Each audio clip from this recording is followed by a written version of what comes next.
나는 내 마음에 이르기를, 자, 내가 시험 삼아 너를 즐겁게 하리니 너는 낙을 누리라 하였으나, 보라, 이것도 헛되도다. 내가 웃음에 관하여 말하여 이르기를 그것은 미친 것이라 하였고, 희락에 대하여 이르기를 이것이 무슨 소용이 있는가 하였노라. 내가 내 마음으로 깊이 생각하기를 내가 어떻게 하여야 내 마음을 지혜로 다스리면서 술로 내 육신을 즐겁게 할까? 또 내가 어떻게 하여야 천하의 인생들이 그들의 인생을 살아가는 동안 어떤 것이 선한 일인지를 알아볼 때까지 내 어리석음을 꼭 붙잡아둘까 하여 나의 사업을 크게 하였노라. 내가 나를 위하여 집들을 짓고 포도원을 일구며 여러 동산과 과원을 만들고 그 가운데에 각종 과목을 심었으며, 나를 위하여 수목을 기르는 삼림에 물을 주기 위하여 못들을 팠으며, 남녀 노비들을 사기도 하였고 나를 위하여 집에서 종들을 낳기도 하였으며, 나보다 먼저 예루살렘에 있던 모든 자들보다도 내가 소와 양떼의 소유를 더 많이 가졌으며, 은금과 왕들이 소유한 보배와 여러 지방의 보배를 나를 위하여 쌓고, 또 노래하는 남녀들과 인생들이 기뻐하는 처첩들을 많이 두었노라. 내가 이같이 창성하여 나보다 먼저 예루살렘에 있던 모든 자들보다 더 창성하니 내 지혜도 내게 여전하도다. 무엇이든지 내 눈이 원하는 것을 내가 금하지 아니하며 무엇이든지 내 마음이 즐거워하는 것을 내가 막지 아니하였으니, 이는 나의 모든 수고를 내 마음이 기뻐하였음이라. 이것이 나의 모든 수고로 말미암아 얻은 몫이로다.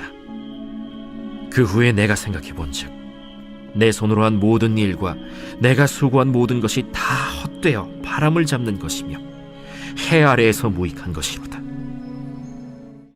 오늘 이 전도서 2장 1절에서 11절은 자신의 인생을 실험 삼아 이 세상의 즐거움과 쾌락, 또 하고 싶은 것들을 열심히 도전하는 그 인생 실험 결과 보고서입니다. 사람이 건강을 위해서 자기 몸을 이렇게 이제 실험한다고 그러죠. 내 몸이 어느 정도까지 견딜 수 있고, 내 몸이 무엇을 먹을 때 좋지 않고, 이걸 이제 바이오 해킹을 한다, 뭐 그냥 이렇게 얘기를 합니다. 내 몸을 실험 삼아서. 근데 이거는 라이프 해킹입니다. 내 인생이 과연 이렇게 살아도 괜찮은가, 이렇게까지 살아도 괜찮은가, 이런 생각들을 갖고 실험을 해보는 거죠. 자, 1절에 보면 나는 내 마음에 이르기를 스스로 얘기합니다. 내가 시험 삼아 한번 시험해보고 싶다는 거예요. 너를 즐겁게 하리니 너는 낙을 누리라 하였으나. 자, 여기 낙이라는 말, 사하크라고 하는 말은 기쁨과 환희를 말합니다. 여러분, 사람이 이왕 사는 거 어떻게 살고 싶으세요? 즐겁게 살고 싶어요. 행복하게 살고 싶어요. 라고 이야기를 하죠. 즐거운 삶, 행복한 삶, 기쁜 삶. 네. 얼마나 좋습니까? 그래서 이 즐거움을 추구하기 위해 열심히 노력하는 겁니다. 2절에 보면 내가 웃음에 관하여 말하여 이르기를. 자, 그래서 한동안 재미있는 거를 열심히 찾아다녔습니다. 오늘로 하면 유머 전집을 다 습득하고 코미디 프로를 나온 거를 다 보고, 이 경극들, 희극 악단들을 데려와서 다 보고 맨날 깔깔거리고 웃고 재밌다고 하고 박장대소하고 열심히 했는데, 뭐가 그렇게 웃기다고 그랬는지 계속 재밌고 웃긴 것만 찾다 보니까 웃는 것도 재미가 없어요. 유머 코드가 있거든요. 그 코드를 꿰뚫게 되니까 재미가 없는 거예요. 그것만 추구하니까. 결론은 뭐냐? 이것만 할 짓이 아니구나. 미친 짓이다. 이렇게 이제 결론을 내렸습니다. 또 희락에 대하여 이르기를. 자, 희락이라는 말은 즐거움, 행복한 삶, 즐거운 삶, 한 번뿐인 너의 인생, enjoy your life. 인생을 즐겨라. 열심히 즐거움을 찾아다니면서 열심히 살았는데 결국 이것도 뭐냐? 무슨 소용이 있느냐라는 겁니다. 그래서 그 결론은 뭐냐면 이 모든 것, 웃음, 희락, 행복, 이 다 합쳐서 사학, 낙이다. 인생의 낙이다. 사람이 사는 낙이 있어야지라고 하는데 이게 뭐냐? 다 헛되도다 그럽니다. 이게 행복하고 즐거운 삶, 깔깔거리고 막 웃는 삶, 이게 아주 행복할 것 같았는데 이것도 헤벨이다. 수증기와 같다. 잠시 있으면 사라지는 것과 같다라는 것이죠. 잡을 때는 좋은 것 같은데 잡았던 줄 알았는데 움켜졌더니 좀 있으면 싹 사라집니다. 여러분, 우리 안에 있는 기쁨과 즐거움도 그렇죠. 막 좋았다가도 이게 계속 좋은 게 아닙니다. 즐겁고 좋다 싶으면 좀 있으면 사라지는 것이죠. 3절에 내가 내 마음으로 깊이 생각하기를 내가 어떻게 하여야 내 마음을 지혜로 다스리면서 술로 내 육신을 즐겁게 할까. 자, 이제 보니까 그냥 웃고 떠드는 것만이 아니라 몸도 좀 해롱해롱하고 기분이 좀 알딸딸한 상태로 만들면서 즐거우면 좋겠다는 거죠. 그래서 어떻게 하면 술로, 이 알코올로 내 육신을 즐겁게 할까. 이렇게 된 겁니다. 그러니까 술 정도니까 다행이지. 솔로몬이 오늘날 살았으면 마약에도 손을 댔을지 모릅니다. 그렇게 좋아? 그런데 중독돼서 못 나오는 거죠. 낙을 누리라라. 그러면서 이제 이 술로 자신을 알딸딸하게 이제 만들려는 거예요. 그래서 어떻게 하여야 천하의 인생들이 그들의 인생을 살아가는 동안 어떤 것이 선한지를 알아볼 때까지, 그렇죠. 무엇이 도대체 좋은 거냐? 무엇이 인생에 선한 거냐를 알아볼 때까지 내 어리석음을 꼭 붙잡아 둘까 하여. 자, 이게 어리석은 거는 그때까지, 알아볼 때까지 한번 해보자는 거예요. 그래서 술을 또 온갖 종류의 그 당시에 나왔던 술들을 다 모았어요. 오늘날도 보면 술을 종류별로 모으시는 게 취미인분들이 이따금씩 있죠. 쫙 진열장에 이렇게 전시해 놔가지고 쫙. 그래서 이런 날은 이런 술 먹고 저런 날은 저런 술 먹고 그래서 먹는 거예요. 그래서 내 마음을, 그래도 나는 믿음을 이렇게 잃어버리진 않아. 중심을 지키면서 하여간 실험을 해보는 거예요. 이게 좋을까? 저게 좋을까? 이걸 먹으면은 서서히 취하고 저걸 먹으면 한 번에 뻑 하고, 이걸 갖고 인생이 얼마나 즐겁고 좋을지 보면서 해보는 거죠. 그래서 해봤는데 이게 또 별거 아니라는 거죠. 4절에 이번에는 내가 사업을 크게 하였노라. 오늘날로 하면 뭡니까? 사우디의 빈 살만. 얼마나 부자입니까? 와서 보니까 여기 와서 호텔에서 가져오는 그릇, 이거 마음에 안 든다. 누군가 한 번쯤 먹었던 거 내가 또다시 먹을 수 없다. 그래서 와가지고 한국에 와서 그릇을 다시 싹 샀대죠. 그래가지고 그거를 다시 새 그릇을 갖고. 그러니까 얼마나, 운동기구도 남이 썼던 거 땀 흘리는 거 손댈 수 없다. 그래서 새 운동기구를 호텔 안에 다 들여왔다는 거예요. 부자긴 부자인가 봐요. 엄청나게. 이번에는 이제 뭡니까? 네움시티인가요? 사막 한가운데를 쫙 가로질러 가지고 도시를 세운다고 하지 않습니까? 내가 한번 이런 것들을 해보겠다. 이런 식의 거대한 국가적 비즈니스 프로젝트를 이제 솔로몬도 그 옛날에 시작을 한 거죠. 그래서 솔로몬의 집, 왕궁, 거대한 왕궁 프로젝트를 하고, 포도원, 엄청난 대규모 농원을 일구고, 또 여러 동산과 과원을 만들고, 여러 동산들, 가든이죠. 정원들을 만들고, 또 온갖 수목들이 나오는, 과일들이 나오는 과수원들을 만들고, 각종 과목을 심었고, 그리고 수목을 기르는 살림에 물을 주기 위하여 못들을 팠고, 관계수로 사업, 연못을 팠고, 그러니까는 수목원을 그 당시에 만든 거예요. 여러분, 여기 나와 있는 요런 모습들, 여러분, 요런 모습들은 다 지금 어디에서 이제 많이 나오냐면 창세기에 등장하는 에덴 동산의 용어입니다. 그러니까 사람이 가장 아름다운 환경과 이상적인 환경을 조성하고 싶어 하는 게 있죠. 오늘날도 조경사업 이런 거 아주 이제 많이 하지 않습니까? 깔끔하게 정원을 가꾸고 만들고 싶어 하죠. 이게 그 원형은 뭐냐면 에덴 동산입니다. 거기서 멋지게 하고 싶은데 문제는 뭐냐? 인류는 이 에덴 동산을 죄로 인하여 잃어버린 데 있는 거죠. 잃어버린 것을 다시 사모하고 흠모하면서 자꾸 그쪽으로 돌아가려고 애를 쓰는 겁니다. 이제 문제는 뭐냐? 에덴 동산은 하나님이 주신 겁니다. 하나님이 선물로 주신 거예요. 근데 이 동산과 조경은 뭐냐? 사람이 인위적으로 에덴 동산을 바라면서 자꾸만 만들어 가려고 하는 거죠. 그게 아주 큰 차이가 있는 겁니다. 내가 만들려고 하는 에덴 동산. 자, 그 다음에 여기 보면은 7절에 남녀 노비들을 사고 많은 이제 이 종들을 거느리고 그 다음에 집에서 종들을 낳고 또 먼저 예루살렘에 있던 사람들보다 소와 양떼 그 누구와도 비교할 수 없을 정도로 어마어마한 이 양떼와 가축을 소유했고 은금과 왕들이 소유한 여러 보배 솔로몬 때 전 세계에서 와가지고 이 왕들이 다 조공과 은금 귀한 보물들을 갖다 주지 않습니까? 그것들을 쌓아두었습니다. 여러분 은금도 이게 처음에 몇 개가 있으면 야 귀하다고 보죠. 계속 쌓아둬 보십시오. 그게 은금처럼 보입니까? 예, 그냥 돌덩이로 보이는 겁니다. 돌덩이로. 막 쌓아두는 거예요. 또 노래하는 남녀들 노래 잘 부른다고 하는 전국의 이스라엘 트로트 그래서 쫙 다 불러왔어. 노래 부르고 또 기뻐하는 처첩들 막 웃으면서 솔로몬 오빠 이러면서 막 쫓아다니는 여러 자매들을 왕궁에 많이 뒀어요. 한두 명이 있으면은 빛나 보일 수 있죠.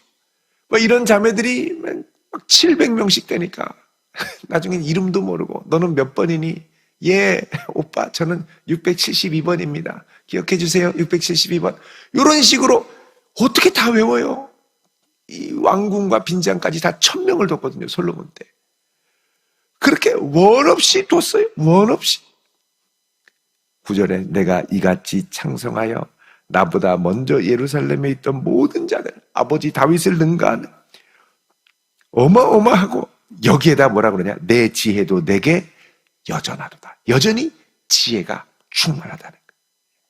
10절에 무엇이든지 내 눈에 원하는 것을 내가 금하지 않고 무엇이든지 내 마음에 즐거워하는 것을 내가 막지 아니하였으니 이는 나의 모든 수고를 내 마음이 기뻐하였습니다. 내가 열심히 하고 내가 지혜를 구해서 인생의 행복과 의미를 찾아서 하는 것을 금하지 않고 한계 없는 인생, 세계는 넓고 할 일은 많다. 모든 것을 한계를 두지 않고 다 도전했더니 결과도 좋고 그래서 나의 모든 수고로 말미암아 얻은 몫이로다. 그러죠. 다 얻었습니다. 근데 그렇게 다 하고 결론은 뭐냐? 11절에 그 후에 내가 생각해 본즉 내 손으로 한 모든 일 비즈니스도 하고 양떼도 키우고 또 국가적인 프로젝트와 가수원도 짓고 어마어마한 것들을 다 하고 또 엔터테인먼트 산업 노래하는 남녀 절세 미녀들을 두고 막 다 했는데 다 해봤더니 결론은 뭐냐? 이 모든 것이 다 헛되어 바람을 잡는 것이다. 헤벨이라는 겁니다. 헤벨. 영원히 기쁜 게 아니에요. 잠깐 기쁠 수 있죠. 근데 조금 지나면 다 사라지는 겁니다. 다 바람을 잡고 그 다음에 해 아래에서 무익한 것이로다. 하나님 아래, 해 아래에서는 그렇게 유익이 없다는 게 잠깐 기쁩니다. 잠깐 좋습니다. 근데 그렇게 대단한 게 아니라는 거죠. 여러분 이 해 아래에서 솔로몬이 했던 이 모든 시도의 특징이 무엇인지 아십니까? 그건 뭐냐면 내가 만든 행복, 내가 만든 기쁨, 내가 만든 즐거움, 내가 만든 의미, 내가 만든 성과라는 것이죠. 그게 바로 해 아래에서 우리 인생이 추구하는 바입니다. 자, 그런데 해 위를 바라보면 우리가 새삼스럽게 알 수 있는 게 있죠. 그건 뭐냐면 우리 인생은 하나님이 주시는 것이라는 겁니다. 그거부터 달라지는 거예요. 하나님이 선물로 내게 주신 인생. 그래서 내가 만든 기쁨이 아니라 선물로 주시는 기쁨. 내가 만든 복이 아니라 하늘에서 부어주시는 복. 내가 만든 기쁨과 즐거움이 아니라 하늘이 주시는 기쁨과 즐거움, 내가 찾으려고 하는 이 뭔가 성과가 이게 아니라 하나님이 베풀어 주시는 복과 은혜. 그러니까 해 아래에 사는 건 어떻게든 내가 움켜쥐는 인생이고, 움켜쥐는 것들이 해 아래에서는 해벨이죠. 수증기.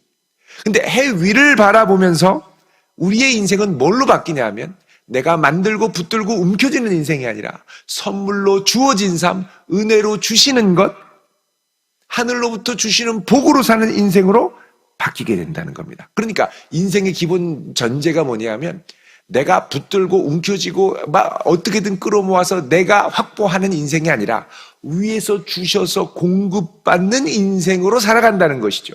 그러니까 내가 붙들고 움켜쥐려고 하는 그 근본에는 뭐가 있냐면, 인간이 맨 처음부터 하나님과 함께 있다가 분리된 아담적인 타락, 아담의 타락, 하나님과 불순종해서 떨어진 다음부터 아담이 추구하는 게 뭡니까? 내 스스로의 힘과 능력으로 내 인생에 필요한 자원을 내가 확보하겠다라는 거죠.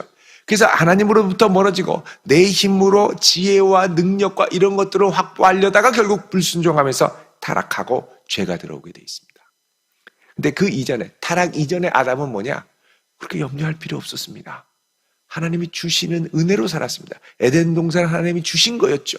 지혜 하나님이 주신 거였습니다. 그러니까 하나님과의 친밀한 교제와 은혜 가운데 사는 가운데 지극한 행복과 기쁨을 누리며 사는 게 원래의 하나님이 디자인했던 인생을 향한 삶이었다는 것이죠. 그러니까 지금 우리가 살아가는 이 해 아래에서, 하나님 없이 살아가는 이 세상에선 이것도 잡아야 되고 저것도 잡아야 되고 이것도 해야 되고 저것도 움켜잡아야 되고 막 내 손으로 확보해야 될 게 너무너무 많은데, 이걸 다 하고 나서 그럼 행복하고 기쁘냐? 결코 그렇지 않다는 거예요. 잠깐은 그렇습니다. 근데 조금 지나면 해벨 스르르르 사라져가요. 스르르르 사라져가요. 그럼 우리 인생을 이제 어떻게 세팅해야 제대로 된 인생으로, 원래 하나님이 계획하신 인생으로 다시 살아갈 수 있느냐? 은혜로 사는 삶입니다. 하나님이 나를 너무나 사랑하셔서 독생자 예수 그리스도를 주셨죠. 그 그리스도를 붙들고 사는 인생입니다.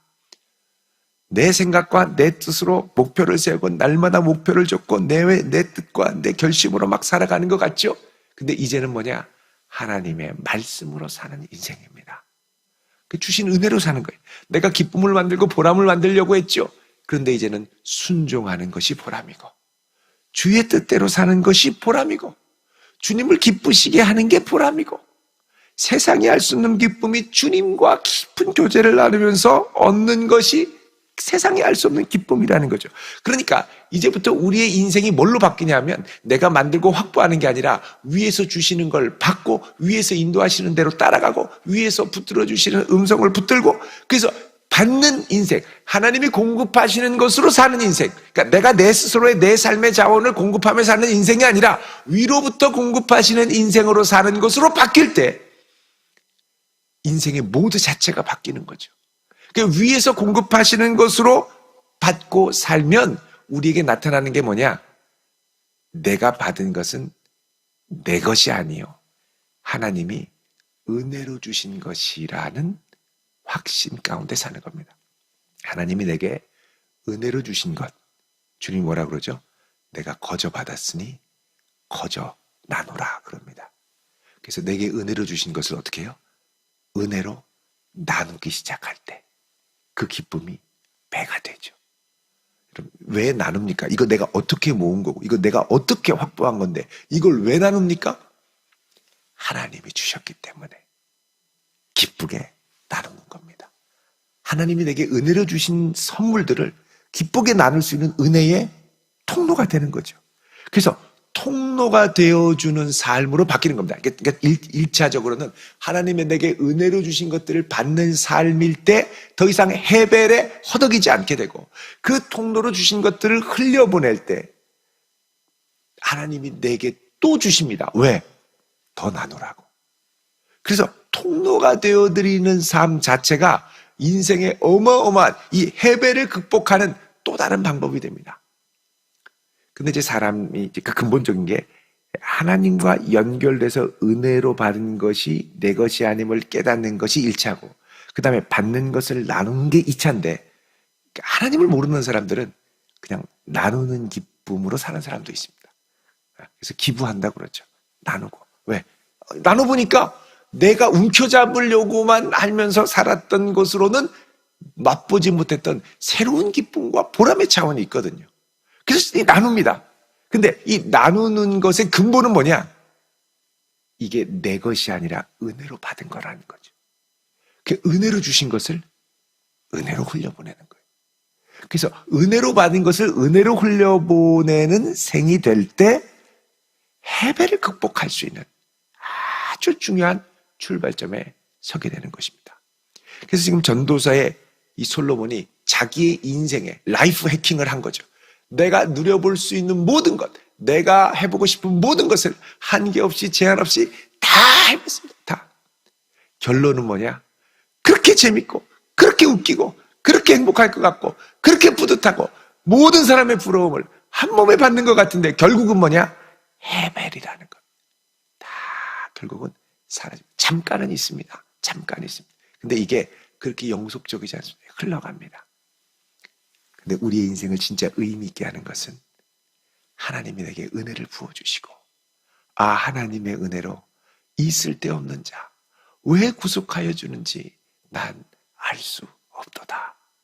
이 고백이 출발점이 되어서 내게 은혜를 주신 것들을 은혜로 나누고, 사랑할 수 없는 사람들을 기꺼이 사랑하고, 품을 수 없는 이들을 기꺼이 품으며 나아가기 시작할 때, 그들을 위하여 눈물로 기도하기 시작할 때 세상이 알 수 없는 은혜를 유통하는 인생으로 바뀌게 됩니다. 이때 헤벨 같은 인생에서 진정 붙들 수 있는 것이 무엇인가를 발견하게 되고, 오직 우리는 하나님의 은혜로 사는 존재임을 자각하게 되죠.